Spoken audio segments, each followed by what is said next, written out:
Pasta 1. Esta é uma história de muito tempo atrás. Naquela época, as línguas e as letras eram muito diferentes das que empregamos hoje. O inglês foi usado para representar essas línguas, mas 2 pontos devem ser observados. 1. Em inglês, o único plural correto de dwarf, anão, é dwarfs, e o adjetivo é dwarfish. Nesta história, usam-se dwarfs e dwarfish, mas apenas quando se fala do antigo povo a que pertenciam Thorin Escudo de Carvalho e seus companheiros. Nota: Dwarvish. O motivo para este uso é oferecido em O Senhor dos Anéis 3. Fim da nota. 2. Orc não é uma palavra inglesa. Ocorre em 1 ou 2 lugares, mas é geralmente traduzida como goblin ou hobgoblin, no caso das espécies maiores. Orc é a forma hobbit do nome dado naquele tempo a essas criaturas e não tem nenhuma relação com orca, que se aplicam a animais marinhos aparentados com o golfinho. Runas eram antigas letras originalmente entalhadas ou riscadas em madeira, pedra ou metal, e que, portanto, eram finas e angulosas. Na época desta história, apenas os anões empregavam-nas com regularidade, especialmente para registros privados ou secretos. Suas runas estão representadas neste livro por runas inglesas, que hoje são conhecidas por poucos. Se as runas do mapa de Thor forem comparadas com as transcrições em letras modernas, no mapa são encontradas todas as runas normais, exceto uma determinada runa para X. I e U são usadas no lugar de J e V. Não havia runas para Q, use CW, nem para Z. Pode-se usar a runa dos anões, se necessário. Descobrir-se-á, porém, que algumas runas individuais representam 2 letras modernas, TH, NG e EE. Outras runas do mesmo tipo também foram usadas algumas vezes. A porta secreta estava marcada com D e sua correspondente runa. Na borda havia uma mão apontando para esta e embaixo estava escrito: segue uma frase em runas. As 2 últimas runas são as iniciais de Tror e Traim. As runas da lua, lidas por Elrond, eram: seguem-se algumas runas. No mapa, os pontos cardeais são indicados por runas, como era costume nos mapas dos anões, e assim, leem-se em sentido horário: leste, E, sul, S, oeste, W, norte, N. Capítulo 1. Uma festa inesperada. Numa toca no chão vivia um hobbit. Não uma toca desagradável, suja e úmida, cheia de restos de minhocas e com cheiro de lodo. Tampouco uma toca seca, vazia e arenosa, sem nada em que sentar ou o que comer. Era a toca de um hobbit, e isso quer dizer conforto. A toca tinha uma porta perfeitamente redonda, como uma escotilha, pintada de verde, com uma maçaneta brilhante de latão amarelo exatamente no centro. A porta se abria para um corredor em forma de tubo, como um túnel muito confortável, sem fumaça, com paredes revestidas e com o chão ladrilhado e atapetado, com cadeiras de madeira polida e montes de cabides para chapéus e casacos. O hobbit gostava de visitas. O túnel descrevia um caminho cheio de curvas, afundado bastante, mas não em linha reta, no flanco da colina. A colina, como todas as pessoas num raio de muitas milhas a chamavam, e muitas portinhas redondas se abriam ao longo dele, de um lado e de outro. Nada de escadas para o hobbit. Quartos, banheiros, adegas, despensas, muitas delas. Guarda-roupas, ele tinha salas inteiras destinadas a roupas. Cozinhas, salas de jantar, tudo ficava no mesmo andar, e na verdade no mesmo corredor. Os melhores cômodos ficavam todos do lado esquerdo, de quem entra, pois eram os únicos que tinham janelas redondas e fundas que davam para o jardim e para as campinas além, que desciam até o rio. Esse hobbit era um hobbit muito abastado, e seu nome era Bolseiro. Os bolseiros viviam nas vizinhanças da colina desde tempos imemoriais e as pessoas os consideravam muito respeitáveis, não apenas porque em sua maioria eram ricos, mas também porque nunca tinham tido nenhuma aventura ou feito qualquer coisa inesperada. Você podia saber o que esperar de um bolseiro, o que um bolseiro diria sobre qualquer assunto sem ter o trabalho de perguntar a ele. Esta é a história de como um bolseiro teve uma aventura e se viu fazendo e dizendo coisas totalmente inesperadas. Ele pode ter perdido o respeito dos seus vizinhos, mas ganhou... Bem, vocês vão ver se ele ganhou alguma coisa no final. A mão desse nosso hobbit... O que é um hobbit? Imagino que os hobbits requeiram alguma descrição hoje em dia, uma vez que se tornaram raros e esquivos diante das pessoas grandes, como eles nos chamam. Eles são, ou eram, um povo pequeno, com cerca de metade da nossa altura, e menores que os anões bárbaros.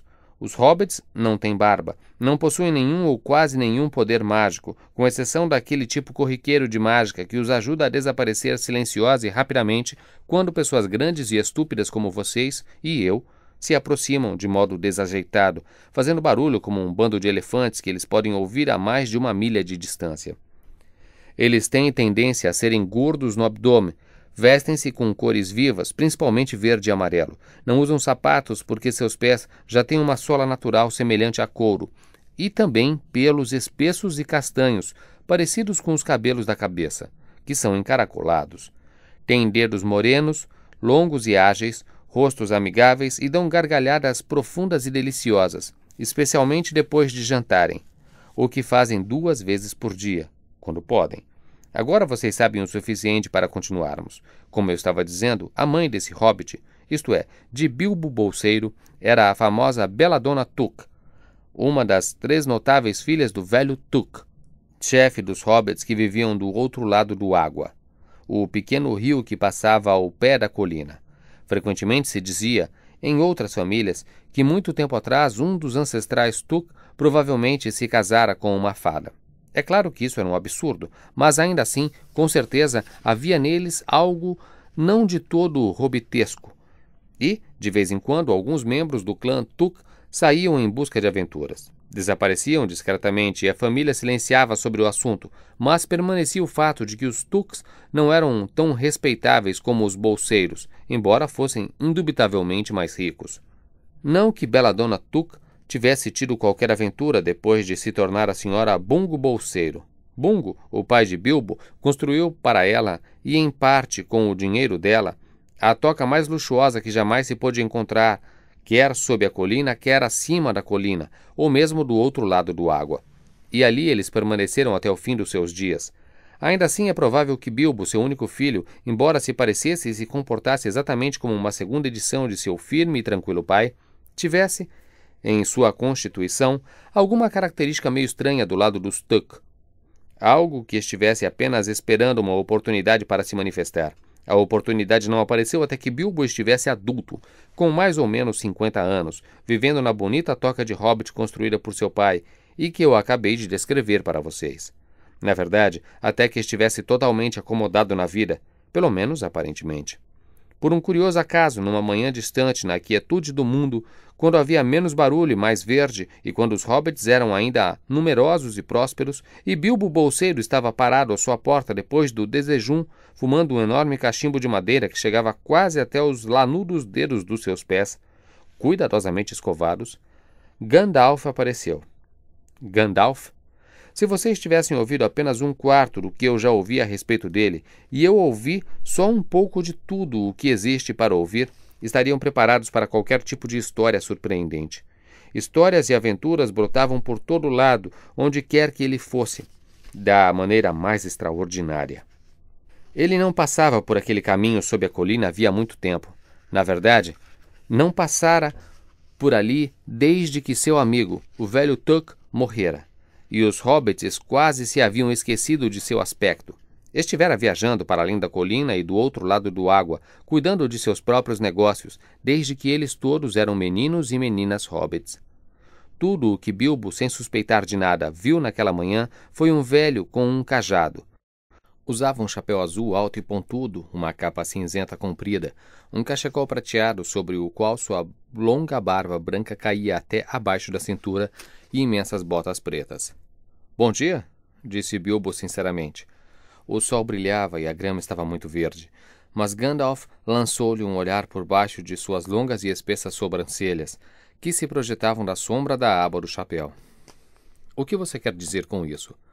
Perguntou ele. — Está me desejando bom dia? Ou quer dizer que o dia está bom, não importa que eu queira ou não? Ou quer dizer que você se sente bem neste dia?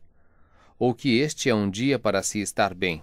— Tudo isso de uma vez, disse Bilbo. E uma manhã muito agradável para fumar um cachimbo ao ar livre, além disso. Se você tiver um cachimbo com você, sente-se e tome um pouco do meu fumo. Não há pressa, temos o dia todo pela frente. E então Bilbo se sentou numa cadeira à sua porta, cruzou as pernas e soprou um belo anel de fumaça cinzento, que se ergueu no ar, sem se desmanchar, e foi flutuando sobre a colina. Muito bonito, disse Gandalf, mas eu não tenho tempo para soprar anéis de fumaça esta manhã. Estou procurando alguém para participar de uma aventura que estou organizando, e está muito difícil achar alguém. Acho que sim, por estes lados. Nós somos gente simples e acomodada. E eu não gosto de aventuras. São desagradáveis e desconfortáveis. Fazem com que você se atrase para o jantar. Não consigo imaginar o que as pessoas veem nelas, disse o nosso senhor bolseiro, colocando um polegar atrás dos suspensórios e soprando o outro anel de fumaça ainda maior. Depois pegou sua correspondência matinal e começou a lê-la, fingindo não prestar mais atenção ao velho. Havia decidido que não era do tipo que o agradava e queria que ele fosse embora. Mas o velho não se mexeu. Ficou parado, apoiando-se no seu cajado, observando o hobbit sem dizer nada, até que Bilbo se sentiu meio embaraçado e até um pouco contrariado. Bom dia, disse ele finalmente. Nós não queremos aventuras por aqui, obrigado. Você podia tentar além da colina ou do outro lado do água. Com isso quis dizer que a conversa estava terminada. Você usa bom dia para um monte de coisas, disse Gandalf. Agora está querendo dizer que quer se livrar de mim e que o dia não ficará bom até que eu vá embora. De jeito nenhum, caro senhor. Deixe-me ver. Acho que não sei o seu nome. Sim, meu caro senhor. E eu sei o seu. Senhor Bilbo Bolseiro. E você sabe o meu nome, embora não se lembre de que ele se refere a mim. Eu sou Gandalf. E Gandalf significa eu. E pensar que eu viveria para escutar um bom dia do filho de Belladonna Took, como se fosse um simples mascate que bate de porta em porta. Gandalf! Puxa vida! Não um mago errante que deu ao velho Took um par de abotoaduras de diamante que se abotoavam e nunca se soltavam até que fosse ordenado. Não o camarada que costumava contar histórias maravilhosas nas festas sobre dragões, orques e gigantes, e sobre resgates de princesas, e sobre a sorte inesperada de filhos de viúvas. Não o homem que costumava fazer fogos de artifício especialmente maravilhosos. Eu me lembro deles. O velho Took costumava soltá-los na véspera do solstício de verão. Esplêndido! Eles subiam como grandes lírios e bocas de leão e laburnos de fogo, ficavam no céu durante todo o entardecer. Vocês já devem ter notado que o senhor bolseiro não era tão prosaico como queria acreditar que fosse, e também que gostava muito de flores. Ora, continuou ele, não o Gandalf, que foi o responsável por tantos moços e moças tranquilos partirem em loucas aventuras. Qualquer coisa, desde subir em árvores, até visitar elfos, ou navegar em navios, navegar para outras praias. Puxa, a vida costumava ser muito interessante. Quero dizer, você costumava perturbar muito as coisas por estas bandas naquela época. Eu peço desculpas, mas não imaginava que ainda estava na ativa. Onde mais eu poderia estar? Disse o mago. De qualquer forma, estou satisfeito em saber que você se lembra de alguma coisa a meu respeito. Parece que a lembrança dos meus fogos de artifício, pelo menos, lhe é agradável, e isto já é alguma coisa. Mas em memória do seu velho avô, Took, e de sua mãe, Belladonna, darei o que você me pediu. Peço desculpas, mas eu não pedi nada. Você pediu sim, 2 vezes agora. Desculpas. Está desculpado. Na verdade, vou muito além disso, vou mandá-lo nessa aventura. Muito divertido para mim, muito bom para você. E lucrativo também. Muito provavelmente, se você conseguir chegar até o fim. Sinto muito, eu não quero aventuras, muito obrigado. Hoje não. Bom dia. Mas, por favor, venha tomar chá a qualquer hora que quiser. Por que não amanhã? Venha amanhã. Até logo. Com isso, o hobbit se virou e entrou por sua porta redonda e verde e a fechou o mais rápido que era possível, sem parecer rude. Afinal de contas, magos são magos. Por que raios eu o convidei para o chá? Perguntou para si mesmo enquanto ia para a despensa. Tinha acabado de tomar o desejum, mas achou que um pedaço de bolo ou 2 e um gole de alguma coisa lhe fariam bem depois do susto. Enquanto isso, Gandalf ainda estava parado do lado de fora da porta, rindo muito, mas sem fazer ruído. Depois de uns instantes, ele se levantou e, com o cravo de seu cajado, riscou um sinal estranho na bela porta verde da toca do hobbit. Depois foi embora, mais ou menos no momento em que Bilbo estava terminando o seu segundo pedaço de bolo e começando a pensar que se havia safado muito bem das aventuras. No dia seguinte, quase havia esquecido Gandalf. Ele não se lembrava muito bem das coisas, a não ser que as anotasse em sua agenda de compromissos. Assim, Gandalf, chá, quarta-feira. No dia anterior, tinha ficado muito agitado para fazer qualquer coisa desse tipo. Um pouco antes da hora do chá, um tremendo toque soou na campainha da porta da frente, e então ele se lembrou. Apressou-se e colocou a chaleira no fogo, pôs na mesa outra xícara e outro pires, 1 ou 2 pedaços de bolo a mais, e correu para a porta. Desculpe por fazê-lo esperar, ia dizer, quando viu que não era realmente Gandalf. Era um anão com uma barba azul enfiada num cinto de couro e olhos muito brilhantes, sob seu capuz verde escuro. Assim que Bilbo abriu, ele se enfiou porta adentro como se fosse esperado. Pendurou a capa com o capuz no cabide mais próximo e... Dualim, às suas ordens, disse ele, fazendo uma grande reverência. Bilbo Bolseiro, às suas, disse o hobbit, surpreso demais para perguntar qualquer coisa no momento. Quando o silêncio que se seguiu tornou-se incômodo, ele acrescentou: Estava quase na hora do meu chá. Por favor, venha e sirva-se. Talvez ele tenha sido um pouco seco, mas suas intenções eram gentis. E o que vocês fariam se um anão aparecesse sem ser convidado em sua casa e pendurasse suas coisas no seu corredor sem uma palavra de explicação? Não fazia muito tempo que eles estavam à mesa. Na verdade, mal tinham chegado ao terceiro pedaço de bolo quando veio um toque ainda mais alto da campainha. Com licença, disse o hobbit e foi até a porta. Então, finalmente você chegou. Era o que ele ia dizer para Gandalf dessa vez, mas não era Gandalf. Em vez dele, ali estava na entrada um anão que parecia muito velho, com uma barba branca e um capuz vermelho, que também pulou para dentro assim que a porta foi aberta, como se tivesse sido convidado. Vejo que já começaram a chegar, disse ele quando viu pendurar o capuz verde de Dualin. Pendurou o seu perto do outro e... Balin, às suas ordens, disse com a mão sobre o peito. Obrigado, disse Bilbo ofegante. Não era a coisa certa para dizer, mas os já começaram a chegar o agitara muito. Ele gostava de visitas, mas gostava de conhecê-las antes que chegassem, e preferia convidá-las por sua própria conta. Teve um pensamento horrível de que o bolo poderia não ser suficiente. E então ele, como anfitrião, que sabia de sua obrigação e se resignava a ela, apesar do sofrimento, poderia ter de ficar sem. Entre e tome um pouco de chá, conseguiu dizer depois de respirar fundo. Um pouco de cerveja me cairia melhor, se não lhe fizer diferença, meu bom senhor, disse Balin, agitando a barba branca. Mas eu não recuso um pouco de bolo. Bolo de sementes. Um monte. Bilbo se viu respondendo para sua própria surpresa e se viu também correndo até a adega para encher uma caneca de cerveja, e depois para a despensa para pegar 2 belos e redondos bolos de sementes que fizera aquela tarde para petiscar depois do jantar. Quando voltou, Balin e Dualin estavam conversando à mesa como velhos amigos. Na verdade, eles eram irmãos. Bilbo arriou a cerveja e o bolo com um baque na mesa diante deles quando veio um toque forte da campainha de novo, e depois outro toque. Gandalf, com certeza, desta vez, pensou ele enquanto arfava ao longo do corredor, mas não era.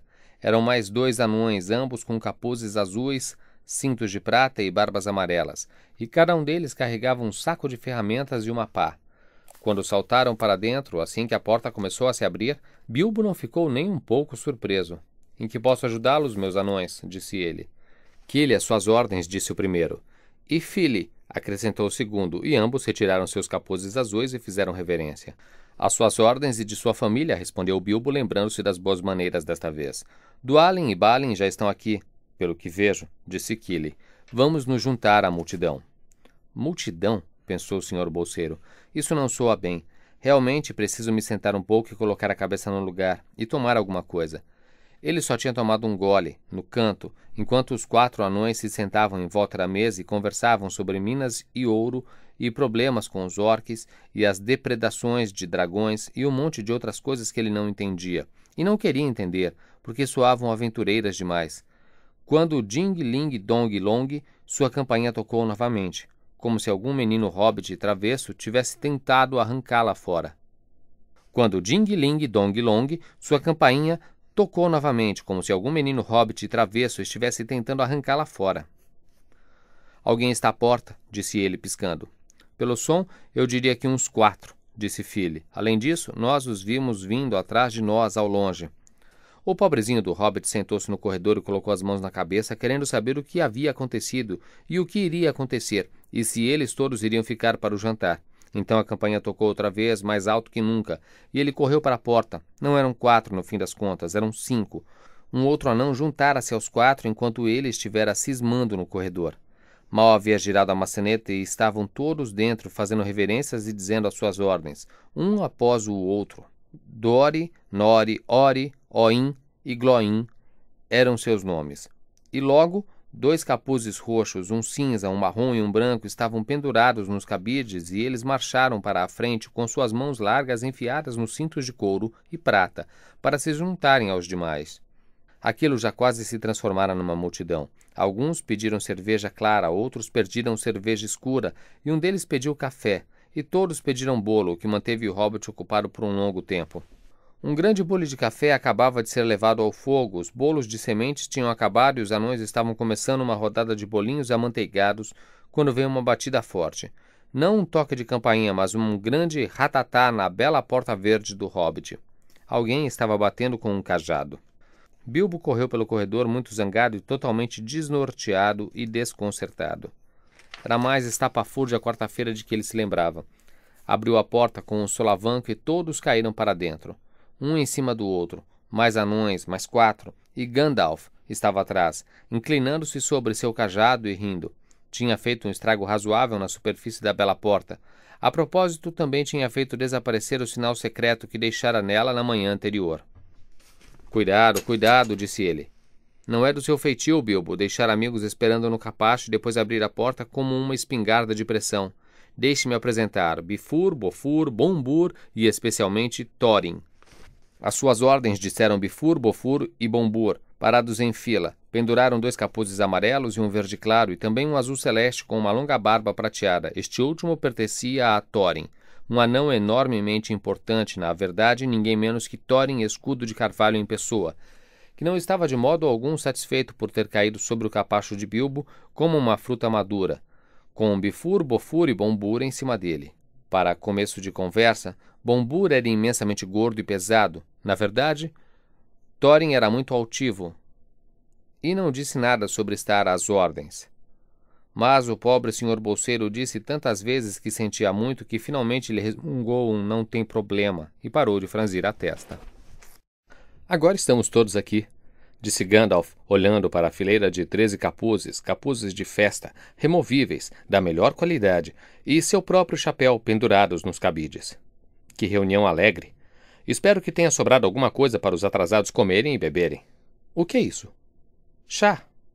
Não, obrigado. Um pouco de vinho tinto para mim, eu acho. Para mim também, disse Thorin. E gelé de framboesa e torta de maçã, disse Bifur. E pastelão de carne com queijo, disse Bofur. E torta de carne de porco com salada, disse Bombur. E mais bolo e cerveja clara e café, se não se incomoda, disseram os outros anões através da porta. Sirva também alguns ovos, meu bom rapaz, disse Gandalf para ele ouvir enquanto o hobbit se esbaforia para as dispensas. E traga também a salada de galinha com picles. Parece que ele sabe tanto sobre o conteúdo das minhas dispensas quanto eu, pensou o senhor bolseiro, que estava se sentindo positivamente aturdido e começava a se perguntar se a mais infame das aventuras não tinha vindo parar exatamente dentro de sua casa. Na hora em que tinha acabado de pegar todas as garrafas e comidas e facas e garfos e copos e pratos e colheres e coisas empilhadas em grandes bandejas, já estava ficando com muito calor e com o rosto vermelho e zangado. Raios partam esses anões, disse em voz alta. Por que eles não vêm dar uma ajuda? Dito e feito. Lá estavam Balin e Dwalin, na porta da cozinha. E Fili e Kili atrás deles, e antes que o hobbit pudesse dizer faca, eles tinham arrebatado as bandejas e um par de mesinhas para a sala e arrumado tudo de novo. Gandalf sentou-se à cabeceira com todos os anões em volta, e Bilbo se sentou num banquinho ao lado do fogo mordiscando um biscoito. Estava totalmente sem apetite e tentando fingir que tudo aquilo era perfeitamente normal e nada parecido com uma aventura.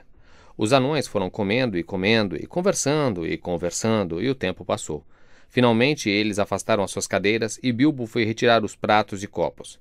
Imagino que vocês todos vão ficar para o jantar, disse ele com sua voz mais educada e calma. É claro, disse Thorin. E até depois disso. Não devemos terminar até muito tarde, e precisamos de um pouco de música primeiro. Agora vamos limpar tudo. Então os 12 anões, não Thorin, ele era importante demais e ficou conversando com Gandalf, puseram-se imediatamente de pé e fizeram grandes pilhas com todas as coisas e foram, sem esperar por bandejas, equilibrando colunas de pratos, cada uma com uma garrafa no topo em uma única mão, enquanto o hobbit corria atrás deles quase gemendo de pavor.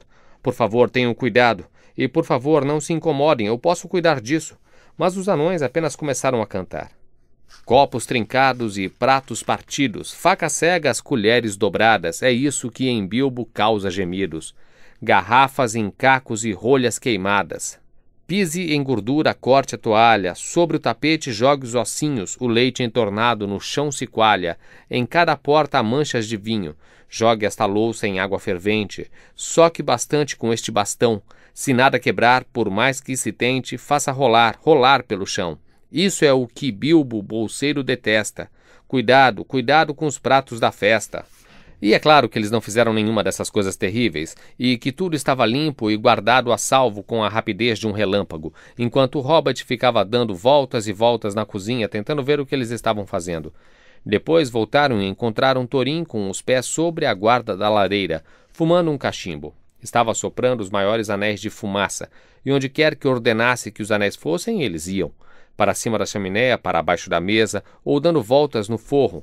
Mas onde quer que um anel fosse, não era rápido o suficiente para escapar de Gandalf. Pop! Ele enviava um anel de fumaça menor do seu pequeno cachimbo de barro direto no meio de cada um dos anéis de Thorin. Então o anel de fumaça de Gandalf ficava verde e voltava para flutuar sobre a cabeça do mago. Já havia uma nuvem deles sobre a sua cabeça e, na luz fraca, aquilo o deixava estranho e misterioso. Bilbo estava quieto, olhando, adorava anéis de fumaça, e então ficou vermelho ao pensar em como se orgulhara dos anéis de fumaça que tinha soprado no vento sobre a colina. Agora um pouco de música, disse Thorin. Tragam os instrumentos. Kili e Fili correram até seus sacos e trouxeram pequenas rabecas. Nori, Dori e Ori tiraram flautas de algum lugar em seus casacos. Bombur trouxe um tambor do corredor. Bifur e Bofur saíram também e voltaram com clarinetas que haviam deixado entre as bengalas. Dwalin e Balin disseram, com licença, deixei a minha na varanda. Traga a minha também, disse Thorin. Voltaram com violas tão grandes como eles próprios e com a harpa de Thorin embrulhada num pano verde. Era uma bonita harpa dourada, e quando Thorin a dedilhou, a música irrompeu imediatamente, tão repentina e doce que Bilbo esqueceu todo o resto, e foi levado para terras escuras, sob luas estranhas, lugares distantes do água e muito distantes de sua toca de hobbit sob a colina. A escuridão entrava na sala pela pequena janela que se abria na encosta da colina. A luz do fogo tremia, era abril, e ainda assim continuavam tocando enquanto a sombra da barba de Gandalf se agitava contra a parede. A escuridão encheu toda a sala, o fogo se extinguiu, as sombras se perderam e ainda assim continuaram tocando. E de repente, primeiro um e depois outro começaram a cantar, enquanto tocavam o canto grave dos anões das profundezas de seus antigos lares. E este é como um fragmento de sua canção, se é que pode ser como uma de suas canções sem a sua música. Para além das montanhas nebulosas, frias, adentrando cavernas, calabouços cravados, devemos partir antes de o sol surgir, em busca do pálido ouro encantado. Operavam em canto os anões de outrora, ao som de martelo, qual sino a soar, nas profundezas onde dorme a incerteza, em antros vazios, sob penhascos do mar. Para o antigo rei e seu elfo senhor, criaram tesouros de grã nomeada. As pedras plasmaram, a luz captaram, prendendo-a nas gemas do punho da espada. Em colares de prata eles juntaram estrelas floridas. Fizeram coroas de fogo-dragão e no mesmo cordão fundiram a luz do sol e da lua. Para além das montanhas nebulosas, frias, adentrando cavernas, calabouços perdidos, devemos partir antes de o sol surgir, buscando tesouros há muito esquecidos.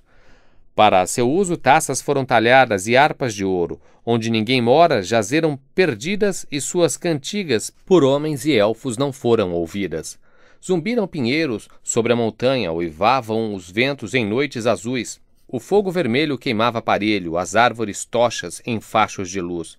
Tocaram os sinos, chovendo no vale, erguiam-se pálidos rostos ansiosos. Irado, o dragão feroz se insurgira, arrasando casas e torres formosas. Sob a luz da lua fumavam montanhas. Os anões ouviram a marcha final, fugiram do abrigo achando o inimigo e sob seus pés a morte ao luar. Para além das montanhas nebulosas, frias, adentrando cavernas, calabouços perdidos, devemos partir antes de o sol surgir, buscando tesouros há muito esquecidos. Enquanto eles cantavam, o hobbit sentiu-se agitar-se dentro de si o amor por coisas belas feitas por mãos, com habilidade e com mágica, um amor feroz e ciumento, o desejo dos corações dos anões. Então alguma coisa dos Tuk despertou no seu íntimo, e ele desejou ir ver as grandes montanhas e ouvir os pinheiros e as cachoeiras, explorar as cavernas e usar uma espada ao invés de uma bengala. Olhou pela janela. As estrelas apareciam num céu escuro sobre as árvores. Pensou nas joias dos anões brilhando em cavernas escuras. De repente, na floresta, além do água, uma chama surgiu. Provavelmente alguém acendendo uma fogueira. E ele pensou em dragões saqueadores, alojando-se em sua calma colina e transformando-a toda em chamas. Sentiu um tremor e muito rapidamente voltou a ser o senhor bolseiro de Bolsão, sob a colina novamente. Levantou-se tremendo. Estava muito pouco disposto a ir buscar uma lamparina e muito disposto a fingir que ia fazê-lo e se esconder atrás dos barris de cerveja na adega, e não sair mais de lá até que todos os anões tivessem ido embora. De repente descobriu que toda a música e cantoria haviam parado e todos estavam olhando para ele com olhos que brilhavam no escuro. — Aonde você vai? Perguntou Thorin, num tom que parecia estar adivinhando tudo sobre as disposições do hobbit. — Que tal um pouco de luz? Disse Bilbo, como que pedindo desculpas. — Nós gostamos do escuro. Disseram todos os anões. Escuro para negócios escusos. Ainda há muitas horas antes da alvorada. — Claro, disse Bilbo, sentando-se a... Não acertou o banquinho e acabou se sentando na guarda da lareira, derrubando o atiçador e a pá com muito barulho. — Silêncio, disse Gandalf. Deixem Thorin falar. E foi assim que Thorin começou. Gandalf, anões e senhor bolseiro, que o pelo de seus pés jamais caia. Todos os elogios ao seu vinho e à sua cerveja. Parou para tomar fôlego e receber um polido comentário do hobbit, mas os elogios haviam sido desperdiçados com o pobre Bilbo bolseiro, que estava fazendo muxoxos de protesto por estar sendo chamado de audacioso, e, pior de tudo, companheiro de conspiração, embora não conseguisse emitir nenhum som, de tão desconcertado que estava. E Thorin continuou. Estamos reunidos para discutir nossos planos, caminhos, meios, política e estratégias. Deveremos brevemente, antes do nascer do dia, iniciar uma longa viagem, uma viagem da qual alguns de nós, ou todos nós, com exceção de nosso amigo e conselheiro, o engenhoso mago Gandalf, talvez nunca voltemos. Este é um momento solene. Nosso objetivo é, pelo que entendo, bem conhecido por todos. Para o estimável senhor bolseiro e talvez para um ou dois dos anões mais jovens, acho que estou certo em citar Kili e Fili, por exemplo, a situação exata no momento parece exigir uma pequena e breve explicação. Este era o estilo de Thorin. Ele era um anão importante. Se lhe fosse permitido, provavelmente continuaria assim até que estivesse sem fôlego, sem dizer a ninguém coisa alguma que ainda não fosse conhecida. Mas ele foi rudemente interrompido. O pobre Bilbo não podia mais suportar. Ao ouvir "Talvez nunca voltemos", começou a sentir um grito agudo vindo de seu interior que logo irrompeu, como o apoio de uma locomotiva saindo de um túnel. Todos os anões pularam, derrubando a mesa. Gandalf acendeu uma luz azul na ponta de seu cajado mágico, e nesse brilho de fogo de artifício podia-se ver o pobre hobbit ajoelhado sobre o tapete da lareira, tremendo como gelatina derretendo. Então caiu duro no chão e ficou gritando: atingido por um raio, repetidas vezes. E isso foi tudo o que conseguiram arrancar dele por muito tempo. Então os anões pegaram e tiraram o hobbit do caminho, levando-o para o sofá de sua sala de visitas e deixando uma bebida perto dele, e voltaram para seus negócios escusos. Sujeitinho impressionável, disse Gandalf enquanto eles se sentavam. Tem uns acessos estranhos, mas é um dos melhores. Feroz como um dragão num aperto. Se vocês alguma vez na vida já viram um dragão num aperto, irão perceber que essa comparação só podia ser uma licença poética quando aplicada a qualquer hobbit, mesmo no caso do tio bisavô do velho Tuck. O ratouro, que era tão grande para um hobbit, que conseguia montar um cavalo. Ele atacou os peões dos orques de Montgrand na Batalha dos Campos Verdes e arrancou a cabeça de seu rei, Golfinbull, com um taco de madeira. A cabeça voou pelos ares cerca de 100 jardas e caiu numa toca de coelho, e dessa maneira a batalha foi vencida e ao mesmo tempo foi inventado o jogo de golfe. Enquanto isso, entretanto, o descendente mais pacífico de O Ratouro estava voltando à vida na sala de visitas. Depois de um momento e de uma bebida, arrastou-se nervosamente até a porta da sala. Isto foi o que ouviu. Glói falando. Humph. Ou algum resmungo mais ou menos assim. Você acha que ele serve?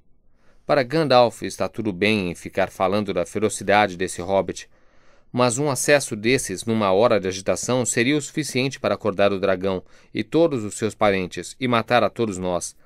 Eu acho que o acesso pareceu mais de medo do que de agitação.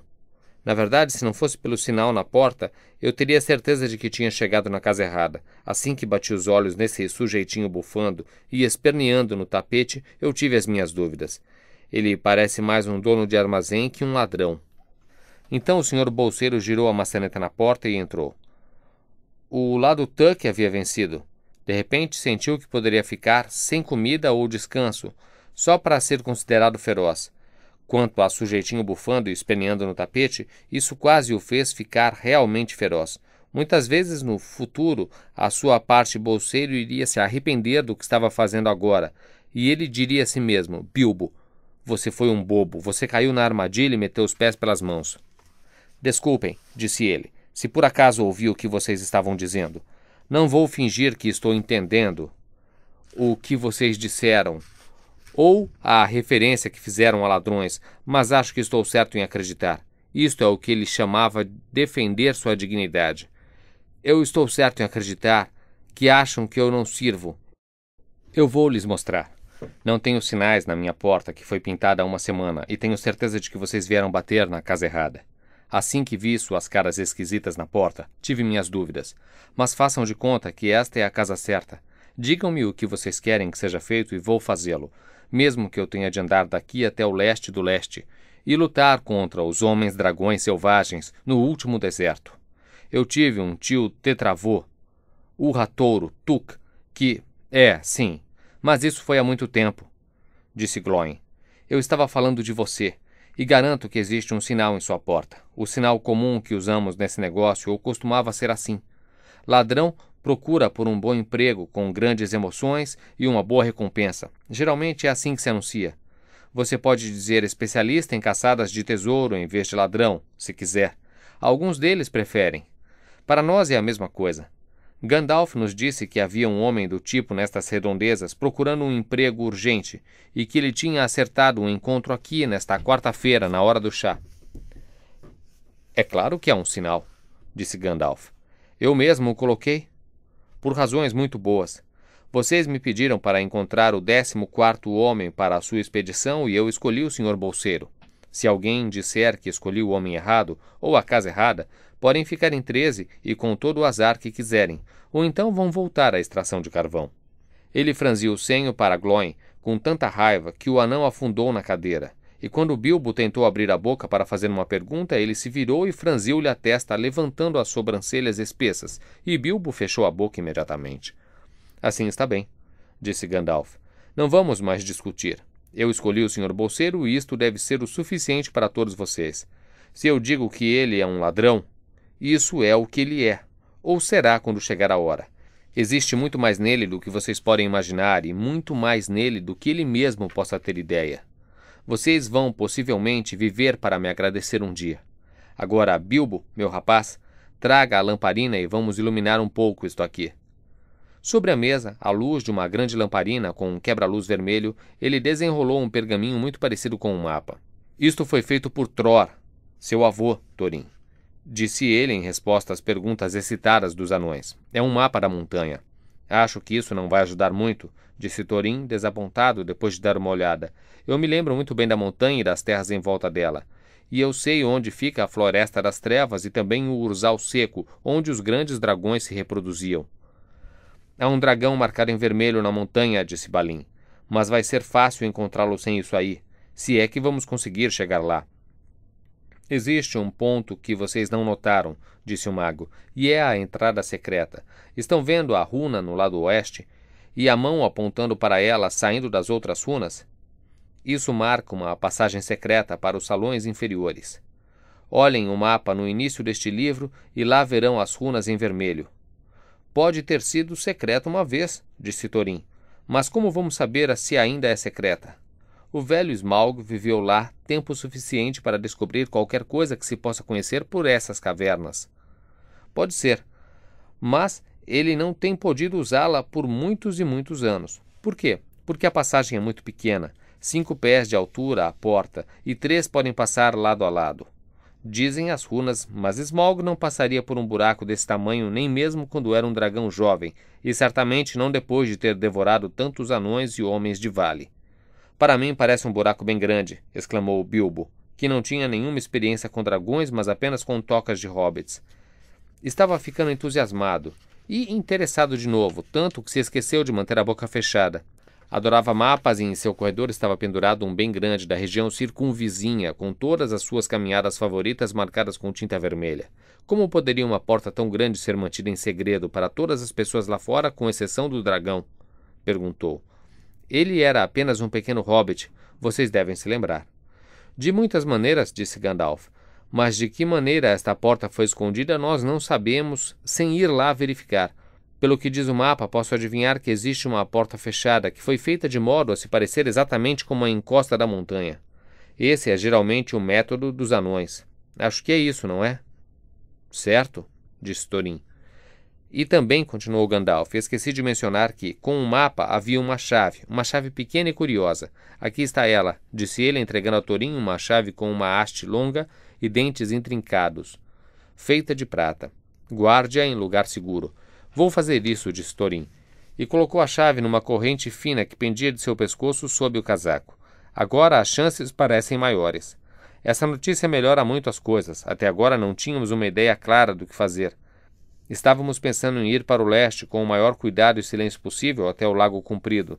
Depois disso, o problema iria começar. Muito antes disso, se é que sei alguma coisa sobre as estradas que levam para o oeste, interrompeu Gandalf. Nós poderíamos sair daqui subindo ao longo do rio corrente, continuou Thorin sem prestar atenção. E assim até as runas de Vale, a velha cidade naquele vale, sob a sombra da montanha. Mas nenhum de nós gostou da ideia do portão dianteiro. O rio vem exatamente de dentro dele, através do penhasco ao sul da montanha, e por ali também sai o dragão, muito frequentemente, a não ser que tenha mudado seus hábitos. Isso não adiantaria nada, disse o mago. Não sem um guerreiro valente, até um herói. Eu tentei achar um, mas os guerreiros estão ocupados lutando uns contra os outros em terras distantes. E por estes lados os heróis são raros, ou simplesmente impossíveis de encontrar. As espadas nestas partes estão em sua maioria cegas, os machados são usados para árvores e os escudos como berços ou tampas de pratos. E os dragões estão confortavelmente distantes, e por isso são lendários. É por isso que optei pelo roubo, especialmente quando me lembrei da existência de uma porta lateral. E aqui está o nosso pequeno Bilbo Bolseiro, o ladrão, o escolhido e eleito ladrão. Então vamos continuar e fazer alguns planos. Então, muito bem, disse Thorin. Se o ladrão perito nos der algumas ideias e sugestões, virou-se para Bilbo numa gentileza fingida. Primeiramente, eu queria saber um pouco mais a respeito das coisas, disse este, sentindo-se todo confuso e um pouco amedrontado, mas até o momento determinado como um tuque a ir adiante. Quero dizer sobre o ouro e o dragão e tudo mais, e como ele chegou até lá, e a quem ele pertence e todo o resto. Por minhas barbas, disse Thorin, você não viu o mapa? E não ouviu nossa música? E não estamos falando de tudo isso há horas? Mesmo assim, gostaria de tudo bem explicadinho, disse ele obstinadamente, adotando sua atitude de negócios, geralmente reservada para pessoas que tentavam tomar dinheiro emprestado dele, e fazendo de tudo para parecer sábio e prudente e profissional e à altura das recomendações de Gandalf. Eu também gostaria de saber sobre os riscos, despesas extras, o tempo necessário e a remuneração, e tudo mais. Com isso, ele queria dizer o que eu vou ganhar com isso. E vou voltar vivo? Muito bem, disse Thorin. Há muito tempo, na época do meu avô Tror, nossa família foi expulsa do extremo norte e voltou com toda a sua riqueza e ferramentas para a montanha deste mapa. Ela fora descoberta pelo meu ancestral distante, Traim, o Velho, mas, na época de Tror, eles exploraram minas e fizeram salões maiores e oficinas maiores também, e além disso acho que encontraram uma grande quantidade de ouro, além de muitas joias. De qualquer modo, ficaram imensamente ricos e famosos e meu avô tornou-se rei sob a montanha novamente, e era tratado com grande reverência pelos homens mortais que viviam no sul e estavam se espalhando gradualmente ao longo do rio corrente até o vale que fica à sombra da montanha. Naqueles dias eles construíram a alegre cidade de Vale.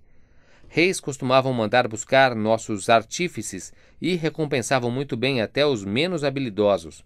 Pais nos imploravam para aceitar seus filhos como aprendizes e nos pagavam regiamente, sobretudo com suprimentos de comida, que nunca nos preocupávamos em procurar ou cultivar para nosso uso. Esses foram dias felizes, e os mais pobres de nós tinham dinheiro para gastar e emprestar, e tempo para fazer coisas bonitas por puro prazer, sem falar dos brinquedos mais mágicos e maravilhosos do tipo que não se encontra em lugar algum no mundo hoje em dia. Desse modo, os salões de meu avô ficaram cheios de armaduras e joias, de esculturas e taças, e o mercado de brinquedos de Vale era a maravilha do norte. Sem dúvida, foi isso que trouxe o dragão. Dragões roubam joias de ouro dos homens, dos elfos e dos...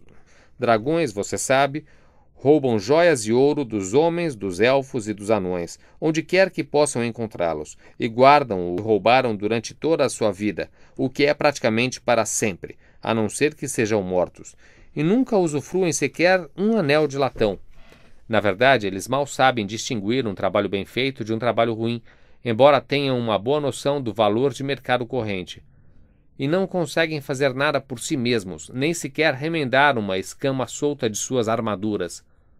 Havia muitos dragões no norte naquela época, e o ouro estava provavelmente se tornando raro por lá, com os anões indo para o sul ou sendo mortos, e com todo o tipo de ermo e destruição geral que os dragões provocavam, indo de mal a pior. Havia um dragão especialmente ganancioso, forte e mau, chamado Smaug. Um dia, ele alçou voo e veio para o sul. O primeiro sinal dele que ouvimos foi um barulho como um furacão vindo do norte, e os pinheiros das montanhas chiando e estalando com o vento. Alguns dos anões, por acaso, estavam do lado de fora. Por sorte eu era um deles, um bom rapaz aventureiro naqueles dias, sempre andando por aí, e isso salvou minha vida naquele dia. Quando, de uma boa distância, vimos o dragão pousar na montanha num jato de fogo, então ele desceu as encostas e, quando atingiu a floresta, ela se incendiou inteira. Naquele momento, todos os sinos estavam repicando em Vale, e os guerreiros estavam se armando. Os anões correram para fora pelo seu grande portão, mas lá estava o dragão à espera deles. O rio se ergueu em vapor e um nevoeiro cobriu o vale. E, no nevoeiro, o dragão avançou sobre eles e destruiu a maioria dos guerreiros. A triste história de sempre. Isso era muito comum naquela época. Depois voltou e se arrastou através do portão dianteiro e saqueou todos os salões e alamedas, e túneis, e becos, adegas, mansões e corredores. Depois disso, não restaram anões vivos no lado de dentro, e ele pegou toda a riqueza deles para si. Provavelmente, pois esse é o jeito dos dragões, empilhou tudo num grande monte bem no interior da montanha, e dorme sobre ela como se fosse uma cama. Depois passou a se arrastar para fora do portão grande e vir à noite até Vale e levar pessoas embora, principalmente donzelas para devorar, até que Vale ficou arruinado e todas as pessoas partiram ou morreram. O que acontece lá agora, não sei com certeza, mas não acho que hoje em dia alguém viva em algum lugar mais próximo da montanha do que a extremidade do Lago Comprido. Os poucos de nós que estavam do lado de fora e bem afastados sentaram-se e choraram escondidos e amaldiçoaram Smaug. E ali juntaram-se a nós inesperadamente meu pai e meu avô, com as barbas chamuscadas. Eles pareciam muito soturnos, mas não disseram quase nada. Quando perguntei como tinham conseguido sair, disseram-me para fechar a boca e que no momento certo eu saberia. Depois disso, fomos embora e tivemos de aprender a ganhar nossas vidas da melhor maneira possível, por esse mundo afora. Muitas vezes tendo de nos rebaixar e fazer o trabalho de ferreiros e até de mineiros de carvão. mas nunca nos esquecemos de nosso tesouro roubado. E, mesmo agora, quando admito que temos algumas reservas e não estamos tão pobres, nesse momento, Thorin passou a mão sobre a corrente de ouro em seu pescoço. Nós ainda queremos o tesouro de volta e fazer com que nossas maldições caiam sobre Smaug, se pudermos. Eu sempre me perguntei sobre a fuga de meu pai e meu avô. Vejo agora que deviam ter uma porta lateral particular que apenas eles conheciam, mas, ao que parece, fizeram um mapa, e eu gostaria de saber como Gandalf se apoderou dele, e por que não chegou às minhas mãos, às mãos do herdeiro por direito. Eu não me apoderei dele. O mapa me foi dado, disse o mago. Seu avô, Tror, foi morto, você se lembra, nas minas de Moria por Azog, o orc. Sim, maldito seja esse nome, Azog, disse Thorin. E seu pai, Traim, foi-se embora no dia 21 de abril. Fez 100 anos na última quinta-feira e nunca mais foi visto desde então. É verdade, disse Thorin. Bem, o seu pai me entregou isto para que o desse a você. E se eu escolhi minha própria hora e meu próprio jeito de entregá-lo, você não pode me culpar, considerando a dificuldade que tive em encontrá-lo. Seu pai não conseguia se lembrar do próprio nome quando me deu o papel, e nunca me disse o seu. Então, afinal, acho que devem me elogiar e agradecer. Aqui está, disse ele, entregando o mapa a Thorin. Não entendo, disse Thorin, e Bilbo sentiu que gostaria de ter dito mesmo. A explicação não parecia explicar. Seu avô, disse o mago, austero e lentamente, deu o mapa a seu filho por segurança antes de partir para as minas de Moria. Seu pai foi embora para tentar a sorte com o mapa depois que seu avô foi morto, e teve muitas aventuras, da pior espécie, mas nunca conseguiu se aproximar da montanha. Como ele chegou até lá, eu não sei, mas encontrei-o aprisionado nas masmorras do necromante. — O que você estava fazendo lá? Perguntou Thorin com um arrepio, e todos os anões tremeram. — Isso não importa para você. Eu estava descobrindo coisas, como sempre, e era um negócio perigoso e desagradável. Mesmo eu, Gandalf, escapei por pouco. Tentei salvar o seu pai, mas era tarde demais. Ele estava fora de si e tinha se esquecido de quase tudo, a não ser do mapa e da chave. Nós nos vingamos há muito tempo dos orques de Moria, disse Thorin. Agora devemos pensar no necromante. Não seja maluco. Ele é um inimigo acima dos poderes de todos os anões juntos. Se eles pudessem ser reunidos de novo dos 4 cantos do mundo. A única coisa que seu pai queria é que o filho dele lesse o mapa e usasse a chave. O dragão e a montanha são tarefas mais que grandes para você. Escutem, escutem, falou Bilbo e acidentalmente falou alto. Escutar o quê? Todos disseram, virando-se de repente para ele, que ficou tão atrapalhado que respondeu. Escutem o que eu tenho a dizer. O que é? Perguntaram eles. Bem, gostaria de dizer que vocês devem ir para o leste e dar uma olhada no lugar. Afinal de contas, existe uma porta lateral, e os dragões devem dormir de vez em quando, creio eu. Se vocês ficarem sentados à porta tempo suficiente, acho que vão pensar em alguma coisa. E, bom, eu não sei, acho que conversamos muito para uma só noite, se vocês entendem o que quero dizer. Que tal dormir e acordar cedo e tudo mais? Vou lhes oferecer um bom desejum antes de partirem. Antes de partirmos, é o que você quer dizer, se não me engano, disse Thorin. Você não é o ladrão? E sentar-se à porta não é o seu serviço? Sem falar em entrar pela porta? Mas concordo sobre a cama e o desejum. Eu gosto de 6 ovos com presunto quando vou começar uma viagem. Fritos, não cozidos na água. E espero que você não rompa as gemas. Depois que todos os outros fizeram seus pedidos, sem nenhum por favor, o que deixou o Bilbo muito irritado, eles se levantaram. O hobbit teve de arrumar lugar para todos e encheu todos os seus quartos de hóspedes e improvisou camas em cadeiras e sofás, antes de conseguir instalar todos eles e ir para a sua caminha, muito cansado e não muito feliz. Uma coisa que decidiu foi não acordar muito cedo para preparar o maldito desejum de todos os outros. A tuquidade estava desaparecendo, e ele agora não tinha muita certeza de que partiria em alguma viagem pela manhã.